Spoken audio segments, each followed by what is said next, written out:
Do you ever smile? Because in all the footage I've seen of you, you're never smiling. Have you ever smiled once in the ring that you can remember? One time. Yeah.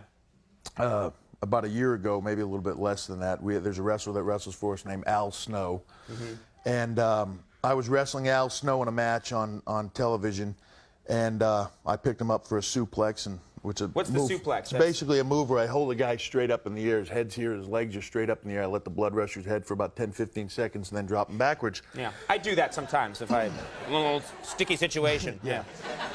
So I grabbed him by his trunks, and as I went to pick him up, I held him up for about 5 or 6 seconds, and I heard the crowd start to laugh.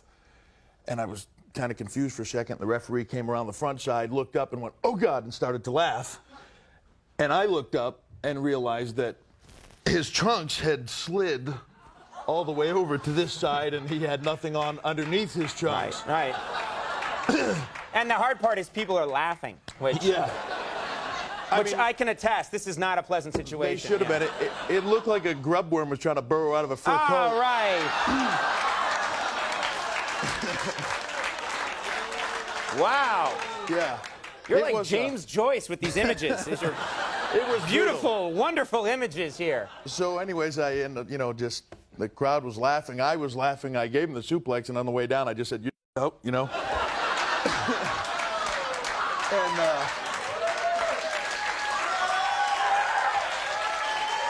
it was. You could have used another word.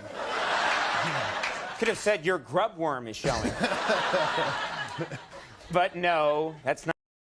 After a really, really tough match is over, do you ever go back, back into the dressing room and actually hang out with the guy that you've been beating on for the last 20 minutes, half hour? Yeah, I mean, sometimes, what we do, guys get along, some guys don't get along, and there's it's kind of the honor among thieves things. We'll kind of hang around afterwards and tell each other how great we were, and it's the same in the talk show world. I'm sure you do it in the back. Yeah. Oh yeah, I go back there. Leno's back there. Put You were pretty good over. tonight. Yeah, I was good too. Yeah, I was good.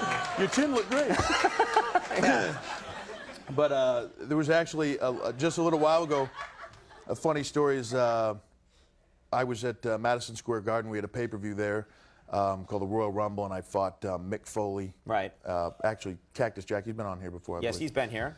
And it was a particularly violent match. It was a street fight.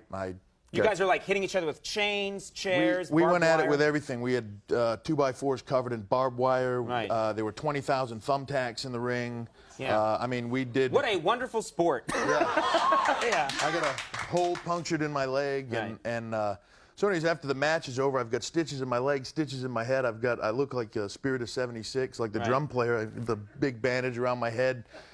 Mick Foley's back there, same thing. He's all bandaged up, and Vince McMahon's back there, and we're all standing around laughing and talking, and I look over, and there's my mother bawling her eyes out in the doorway because she just watched her baby son get torn apart on right in front of her eyes, about 3 rows back, Wait, no, that saps him of his strength. So, Sympathy will take away his power, only booing. So as a true heel, I just yelled at her, and then Yeah, boo, yeah. kicked her, and we were out of there.